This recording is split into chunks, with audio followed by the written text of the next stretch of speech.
So Lewis and Tom are having fun on a uniform seesaw. Now, a uniform seesaw means that its center of mass is focused at its center. So if you had something in the middle of, if you were holding the seesaw up by its center, it would be perfectly balanced. And the weight, we can model the seesaw as its weight acting in its center. It has a mass of 20 kilograms. Lewis weighs 70 kilograms and is 10 meters from the pivot. Tom is 8 meters from the pivot, and the seesaw remains horizontal. So if I draw a horizontal seesaw with a pivot,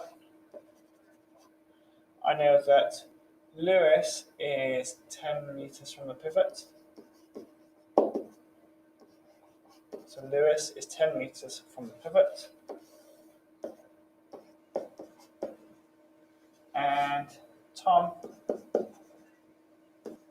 here is 8 meters from the pivot, based on the information in the question. Lewis weighs 70 kilograms. So if the mass is 70 kilograms, the weight is 70 g. So we need to put that force down.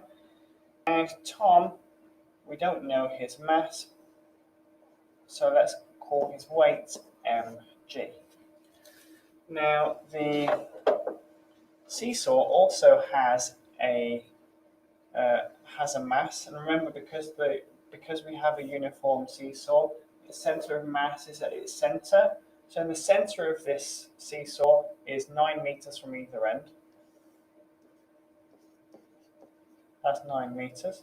So the center of mass here is where the weight of the seesaw acts. The weight acts at that point. So we have 9 times 20. We have 20 kilograms multiplied by gravity, so 20 g. Now we have one more force here because the seesaw is not moving up or down at all.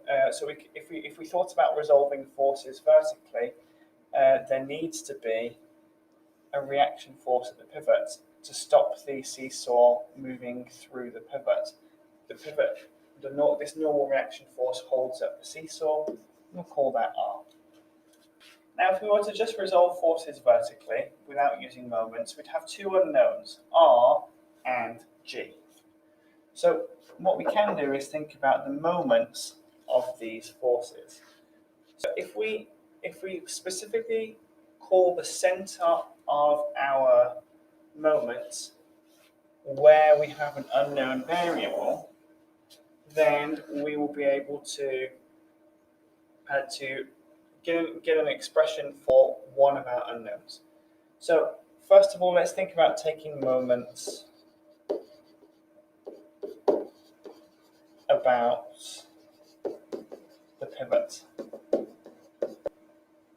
which is a logical thing to do. The pivot is where one of our unknowns is, our reaction force. And because our reaction force is at the pivot, the moment of that reaction force is going to be 0 Newton meters, because our reaction force is 0 meters away from the pivot. So 0 times our reaction is 0, so 0 Newton meters. So it allows us to discard our reaction force. So let's think about things in a clockwise direction. Tom's force affects things clockwise. So the moment caused by Tom's force is going to be 8 multiplied by mass times gravity. So we're going to have 8 mg. And because we're balanced, that is going to, we're then going to have our 70g and our 20g acting as moments in an anti-clockwise direction. One of those take away the other, which should end up with 0 Newton meters. So we have our moment from Lewis, which is 10 times 70g, so 700g. And then we have our moments caused by the weight of the seesaw. So 20g multiplied by the distance away from the pivot, which is 1. So minus another 20g. And that should equal 0 Newton meters, because we are remaining horizontal. Which means that our g's all cancel out. And we have 8m equals 720. So m equals 90 kilograms, which is in fact the answer to part B. But we want the reaction force at the pivot of the seesaw. Now is the time when we can resolve our forces vertically, because we now know that M equals 90 kilograms. So we've got R equal to, because we are not moving up or down, so our forces are in equilibrium. So R equals 70G plus 20G plus mg, which was 90G. So altogether, that's 180G.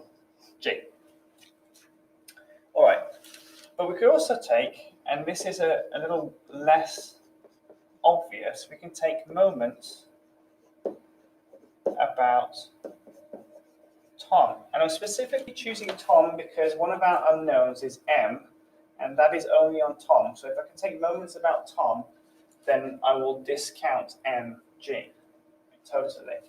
Now, the reason we can do this is it seems counterintuitive because, of course, the pivot isn't going to move anywhere. But there is an upwards force being exerted on the seesaw by the pivot, and then there's the downwards forces being exerted on the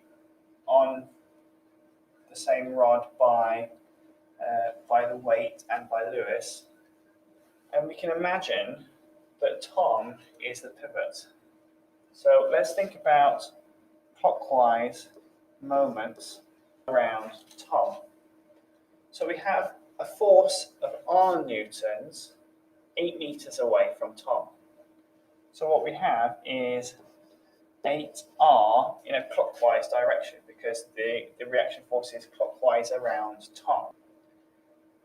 Now, if we think about the weight of our rod, well, that's anti-clockwise around Tom. It's 20G in an anti-clockwise direction, imagining Tom with pivot. But that 20G is 9 meters away from Tom. So we're going to do 9 times 20G, which is negative 180G, because we're going in an anti-clockwise direction, so it's negative. And then we have 70G. 70G acting in an anti-clockwise direction around Tom, being 18 meters away. So if we do 18 times 70G in a negative direction, because it's anti-clockwise, we get negative 1,260G. And because the seesaw remains horizontal, this equals 0 Newton meters. In this case, G doesn't cancel out, but we can rearrange this to get 8R is equal to 1,260 plus 180, which is 1,440G in total. If we divide that by 8, we get R equals 180G. And then again, we could resolve vertically at this point to get 180G is equal to 70G plus 20G plus mg. And then it's just a case of taking away the 70 and 20Gs to get 90Gs. The G's cancel, so we end up with M is 90 kilograms, which is exactly what we needed for part B. So both of these methods are fine and good to use, but both of these moments are good to use. But it's really important to think about which moment is appropriate in individual questions.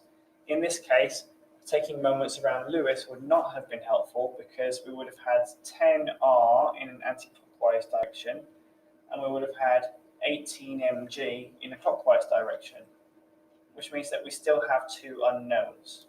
So moments are really helpful for helping to eradicate an unknown if we choose where one of the unknowns is in our forces to act as the pivot in our moments.